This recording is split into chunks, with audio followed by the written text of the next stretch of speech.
दोस्तों 16 जुलाई 2022 को वीडियो बनाकर हमने आपको बताया था कि डॉलर इंडेक्स के अंदर तेज़ी क्यों बन रही है।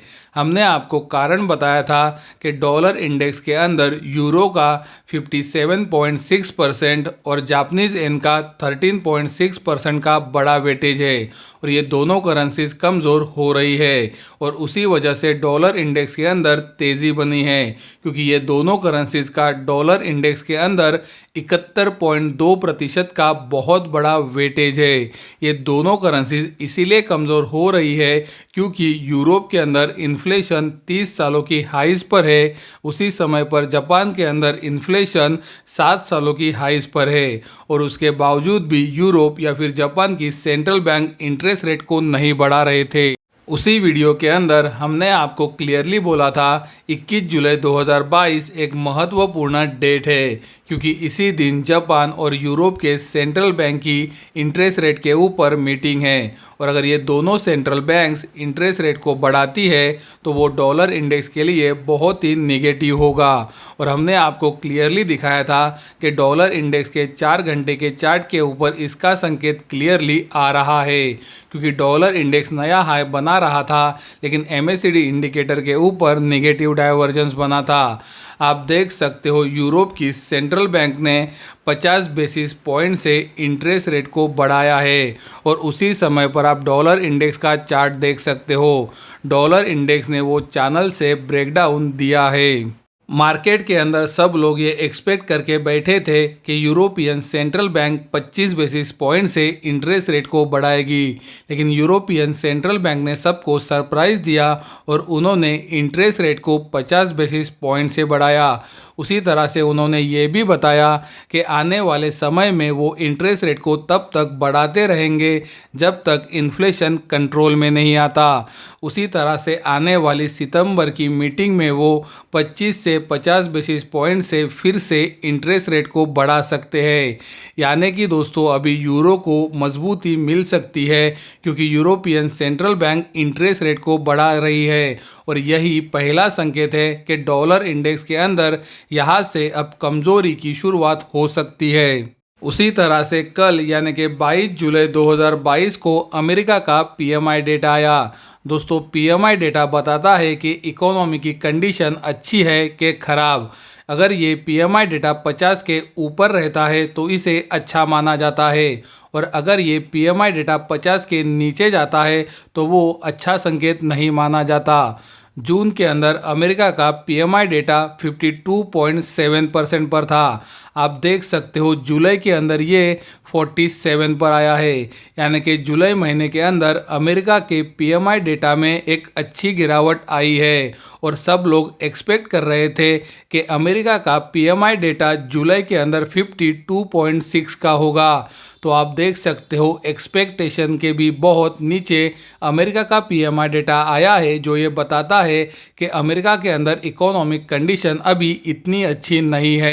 ये डॉलर इंडेक्स के लिए और एक नेगेटिव न्यूज़ है, क्योंकि दोस्तों यूरोपियन सेंट्रल बैंक पहले ही इंटरेस्ट रेट को बढ़ा रही है और वो आने वाले समय में भी बढ़ाने वाली है, जो यूरोप की करेंसी यूरो को सपोर्ट देगा, जो डॉलर के लिए निगेटिव है, क्योंकि यूरो का डॉलर के अंदर 57.6% का वेटेज यानी कि वज़न है और अगर उसी समय पर अमेरिकन इकोनॉमी अच्छा नहीं कर रही है तो वो डॉलर इंडेक्स को नहीं सपोर्ट कर पाएगी।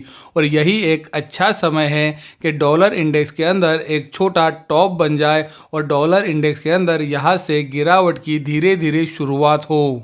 तो ये हो गए कुछ फंडामेंटल कारण जिस वजह से हमें लगता है कि आने वाले समय में डॉलर इंडेक्स के अंदर टॉप बनना चाहिए।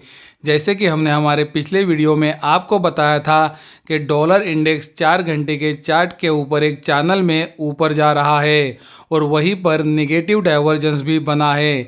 तो डॉलर इंडेक्स जैसे ही ये चैनल से ब्रेकडाउन देता है, डॉलर इंडेक्स में गिरावट और बढ़ेगी।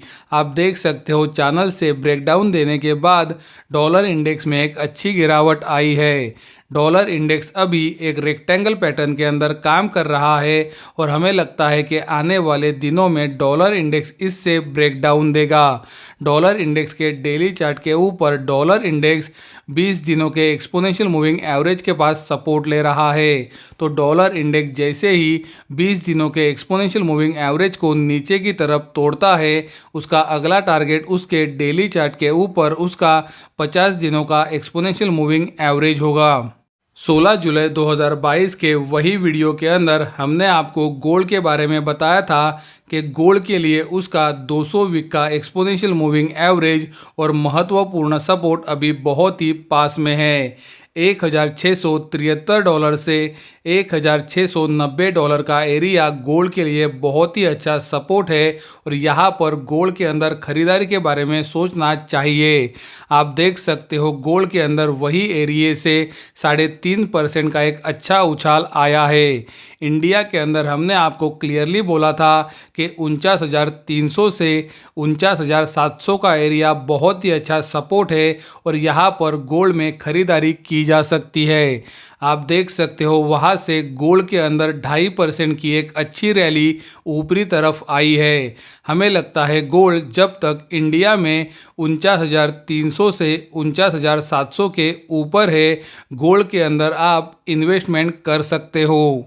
सिल्वर के बारे में हमने आपको बताया था कि इंटरनेशनल मार्केट में सिल्वर के लिए 18 से 18.50 का एरिया बहुत ही अच्छा सपोर्ट है और सिल्वर जब तक इसके ऊपर है, सिल्वर में बाउंस बैक आ सकता है। सिल्वर के डेली चार्ट के ऊपर आप क्लियरली पॉजिटिव डाइवर्जेंस को देख सकते हो। यही पॉजिटिव डाइवर्जेंस को आप इंडिया के अंदर सिल्वर के चार्ट में देख सकते हो। तो अगर आने वाले दिनों में गोल्ड ऊपर जाता है तो वो सिल्वर को भी ऊपर लेके जाएगा। लेकिन दोस्तों हमने हमारे पिछले 2 से 3 वीडियो के अंदर आपको क्लियरली बोला है कि सिल्वर में अभी कोई रिस्क लेना अच्छा नहीं होगा, क्योंकि सिल्वर के चार्ट के ऊपर अभी कोई क्लियर संकेत नहीं है। तो ये वीडियो का सारांश ये है कि यूरोपियन सेंट्रल बैंक ने 50 बेसिस पॉइंट से इंटरेस्ट रेट को बढ़ाया है। उसी तरह से उन्होंने ये क्लियरली कहा है कि वो इंटरेस्ट रेट को तब तक बढ़ाएंगे जब तक इन्फ्लेशन कंट्रोल में नहीं आता। तो ये यूरो को स्ट्रेन देगा, जो डॉलर इंडेक्स के लिए नेगेटिव न्यूज़ है। उसी तरह से अमेरिका का PMI डेटा भी अच्छा नहीं आया है, जो डॉलर इंडेक्स के लिए और एक नेगेटिव न्यूज़ है। तो आने वाले समय में हमें लगता है कि डॉलर इंडेक्स के अंदर एक शॉर्ट टर्म टॉप बन सकता है और यहाँ से डॉलर इंडेक्स में गिरावट और बढ़ सकती है, जो गोल्ड और सिल्वर के लिए अच्छी न्यूज़ है।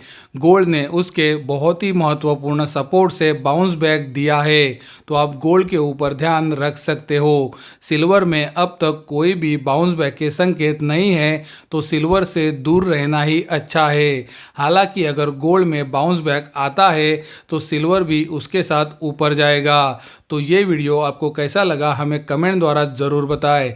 अगर वीडियो पसंद आता है तो वीडियो को ज़रूर लाइक करें, चैनल को सब्सक्राइब करें और वीडियो को अपने दोस्तों और पहचान वालों के साथ शेयर करना ना भूलें, ताकि ये जानकारी आपके साथ उनको भी पता चल सके। वीडियो देखने के लिए धन्यवाद। Thank you.